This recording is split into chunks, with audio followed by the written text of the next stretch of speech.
Good afternoon. This is Fazil Boy, CEO of Synergy Offshore. Welcome to Dubai and the 16th Annual Marine Money Gulf Ship Finance Forum, but this time with a virtual twist. I will be introducing the subject of oil demand and supply outlook in the Middle East. And boy, what a difference a year makes. When I spoke at a conference in London in February of this year, the word COVID was mentioned just once during the entire 2-day conference. Now, it's mentioned at least once per every sentence. In January 2019, I had said that the Middle East was treading water. A year later, in January 2020, I said that we had moved on and things were buoyant, with day rates and utilization actually on the rise. Now, in November 2020, we seem to be back to treading water.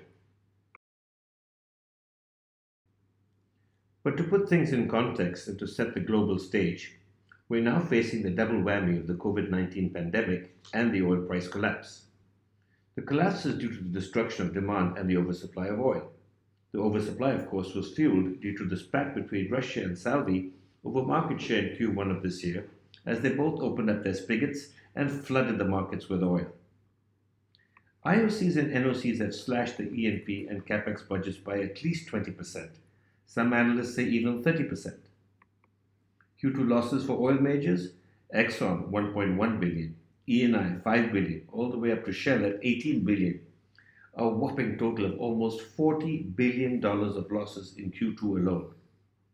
However, with oil prices rising in Q3, hopefully the worst is behind us. Global oil demand dropped by about 8 to 9 million barrels per day, that is 8 to 9% from the start of 2020, when demand was close to 100 million barrels per day. BP, in one of the scenarios, postulate that peak oil has already been reached in 2019. Thank God the IEA and OPEC have a more optimistic outlook, by still claiming that peak oil will be reached somewhere between 2030 and 2040.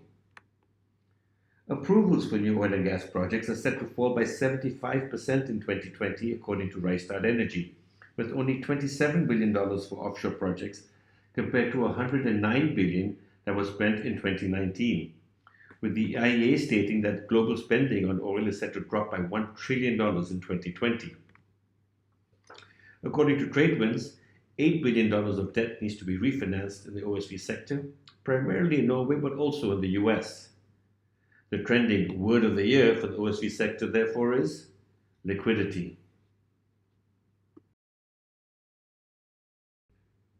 Now, to move closer to home, the Middle East still seems to be, if not a hotbed, at least a warm bed of activity, but mind you, only for ongoing projects, not for new projects. OSV demand in the Middle East remains relatively strong. The vessel mix is dominated by construction support activity, as artificial islands are gaining popularity in both the UAE and Saudi Arabia. Middle East total fleet utilization averages around 70 to 75%, whereby working utilization, which is minus the stacked vessels, is approximately 85%. Having said that, there was a 2 to 3 month delay in mobilization due to crew movement restrictions, and hence these figures are a bit open to interpretation. Nonetheless, several top-tier companies are claiming utilization of over 90%.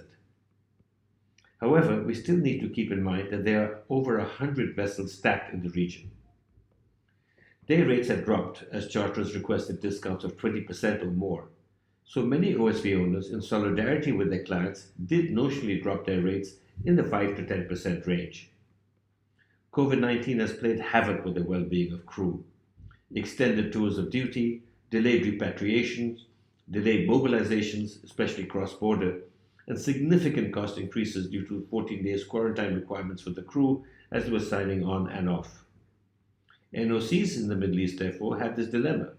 They have these long 5-year planned expansions, yet they face short-term quota cuts that are mandated to prop up their prices.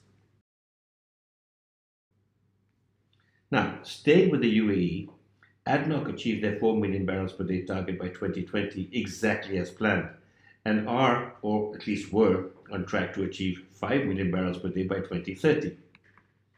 However, now the UAE is struggling with the quota cut requirements of OPEC Plus, and were only able to meet 10% of their quota cuts in August. The broad financial plans stay in place, but much of the expenditure has now been delayed due to COVID.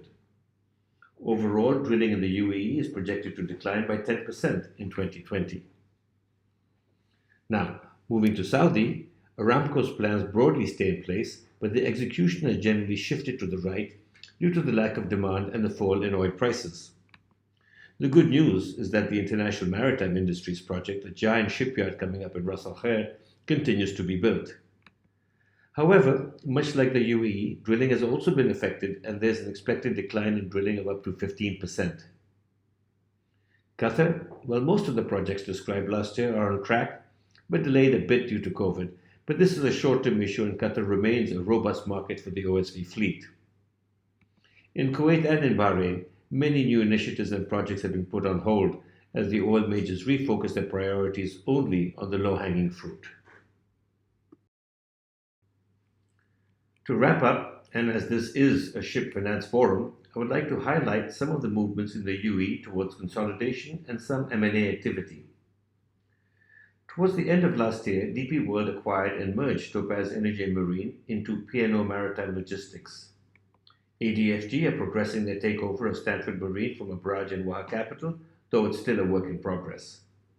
Some UAE companies are still looking at Southeast Asia for asset and/or company acquisitions or joint ventures. Both ADNOC LNS and ADPC are looking at the private sector for new joint ventures. The two Abu Dhabi giants, NPCC and NMDC, have announced their intentions to merge. And there seems to be some interest in the region for national oil companies to expand into OSV operations, perhaps to have better control and to be more self-reliant. And a trend for OSV companies to try and decommoditize their businesses, vertically integrating up the value chain.